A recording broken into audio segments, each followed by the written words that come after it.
This is a technique that's used to strengthen the middle trapezius, although it will also target the rhomboids and even the posterior deltoid among other muscles.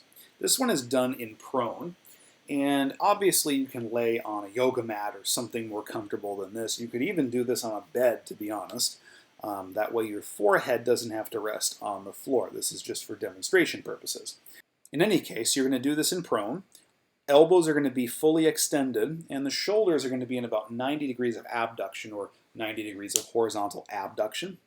And then while maintaining stomach contact with the table or the floor, depending on where you're doing this, you're going to retract the scapulas and add a little bit more horizontal abduction simultaneously.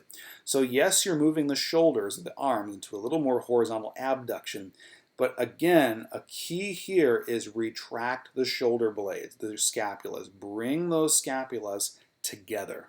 That's big for this one. And you can hold for about 2 to 3 seconds at end range. This is another exercise that responds really well to higher repetitions. You could begin with a target of 15 and then even work your way up higher to as much as 30.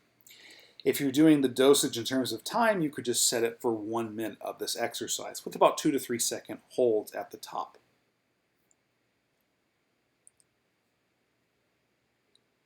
You can also alter this exercise a little bit and bring the arms into a little bit less abduction so they're closer to their starting position at the side, and then do the same thing. Go up and hold for around 2 to 3 seconds at the end range. This version of the exercise still gets the middle traps and the rhomboids, but you get a little bit more upper traps there. You could also bring them up in front of you like this, a little bit of extra abduction beyond 90. This is the hardest form of the exercise. Again, you still get middle traps, but you also get lower traps in this position, and lower traps tend to be the weakest for most people. Again, the parameters aren't really going to change here. You can progress any one of these movements by holding a small weight like a dumbbell in the hands, but again, these you're not going to want to do high load.